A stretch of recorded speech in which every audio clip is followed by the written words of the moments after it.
Sanji at Franky nilabanan si Gorosei Saturn. Bale nag-umpisa nga itong chapter 1104 sa continuation ng pagsuntok ni Kuma kay Saturn. Bago nga tumama itong suntok na to, biglang nag-flashback ang lahat ng pinagdaanang hirap ni Kuma sa kamay ni Saturn. Mula nga sa pagkamatay ng tatay niya sa Merijoa, pagkikita nila ni Saturn sa God Valley, pagkamatay ni Genie, hanggang sa moment na to na umiiyak na si Bonnie. At dito naguluhan nga si Saturn. Nagtataka nga siya kung bakit buhay pa rin itong si Kuma. Gayong ginamit na nga daw niya ang self-destruct mode na ginawa nila ni Vegapunk para mapatay itong si Kuma. Pero bago pa nga makakuha ng kasagutan itong si Saturn, nasuntok na nga siya ni Kuma. Kitang-kita nga natin sa suntok na to yung gigil ni Kuma na kinikimkim niya ng ilang taon. Sa sobrang lakas nga ng suntok na to, nakita nating tumalsik si Saturn sa ilang building. Nung makita nga ito ng mga Marines, gulat na gulat sila. Hindi nga sila makapaniwala na may kayang sumuntok sa isang Gorosei. Hanggang sa naglapitan na nga ang lahat, since nag-aalala nga sila kay Bonnie. Habang nangyayari nga ito, in-explain ni Vegapunk itong nabanggit ni Saturn na self-destruct mode ni Kuma na hindi daw gumana. Sinabi nga ni Vegapunk na totoo daw. Hindi nga daw niya nilagyan ng self-destruct mode si Kuma. Hindi nga daw kaya ng konsensya niya na pasabugin itong si Kuma. Pero instead nga daw na bomba, pinrogram niya daw itong self-destruct mode ni Kuma na parang masya-shutdown siya. O kumbaga sa robot, mate-turn off lang siya. At ito nga daw yung nakakapagtaka. Dahil kung tinrigger pala ni Saturn itong self-destruct na to,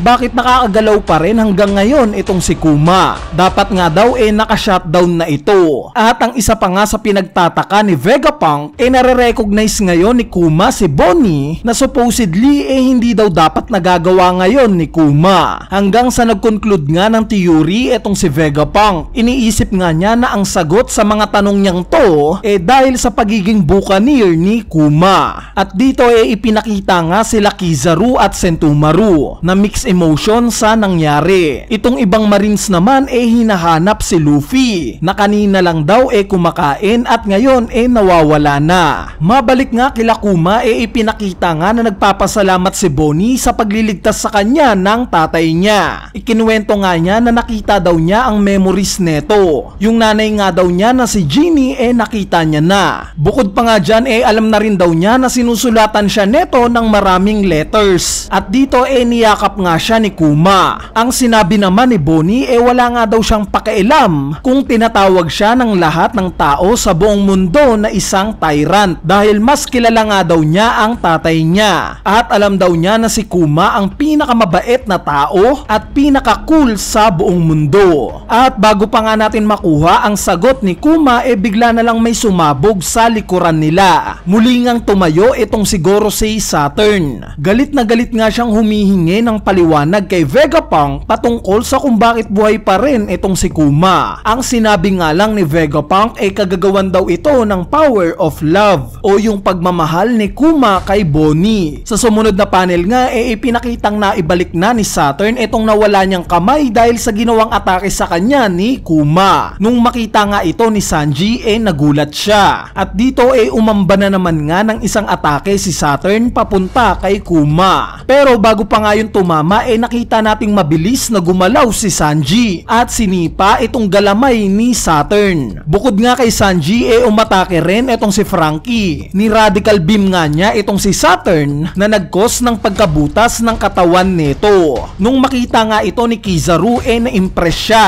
Pero mabilis nga siyang gumalaw at inatake rin itong si Franky na nagresulta naman sa pagtalsik neto. Sa kabilang banda naman gumawa na nga ng paraan si Vegapunk na mapaalis si Kuma. Since hindi na nga ito makagalaw pa, binuhat nga ni Atlas itong si Kuma at dinala sa Labo Base. Si Saturn naman nakita nating na-regenerate lang itong laser na tumama sa kanya. At dito bigla ngang napunta yung panel kay Vegapunk. Tinanong nga niya itong si Kizaru kung wala ba itong puso. Ang sinagot nga lang ni Kizaru sa kanya dapat daw na nagdala siya ng mas darker na salamin dahil mukhang maiiyak nga daw siya simula sa moment na to. At sa huling panel title nga ng chapter na to ipinakitang nag-command na itong si Gorosei Saturn ng isang buster call na nag-cause naman ng panic sa lahat ng Marines na nasa labas ng Egghead Island. At dito in-explain nga ni Saturn yung dahilan ng buster call na to. Isang scientist daw na pinag-aaralan ang Ancient Kingdom, isang survivor ng Buccaneer tribe na hindi na daw dapat pa na nag-e-exist, at isang pirata na inawake daw ang power of God. Silang tatlo nga daw ang dahilan ng buster call na to. At dito na nga nagtatapos itong chapter 1104. Bali ngayon pag-usapan naman natin ang mga pangyayari sa chapter na to. Unahin na natin itong moment ng pagsuntok ni Kuma kay Saturn. Itong part nga na naguguluhan si Saturn kung bakit buhay pa rin itong si Kuma, gayong pinindot na nga daw niya yung self-destruct neto, yung tinutukoy ngang moment ni Saturn dito yung nakita natin sa chapter 1067. Yung biglang umalis itong si Kuma sa Kambaka Kingdom. So kaya pala nagkaganito si Kuma dahil sa tinrigger na pala ni Saturn sa moment na to yung self-destruct mode niya. At dito nga natin marirealize na talagang matalino rin itong si Saturn. Dahil gaya nga ng sinabi ni Vegapunk, ang utos nga sa kanya ni Saturn lagyan ng bomba itong si Kuma. Ngayon kung bomba nga ang nilagay sa kanya ni Vegapunk at hindi niya ito binago, malamang na maraming mamamatay sa Revolutionary Army. Since tiniming nga ni Saturn yung pag-uwi ni Kuma sa Revolutionary Army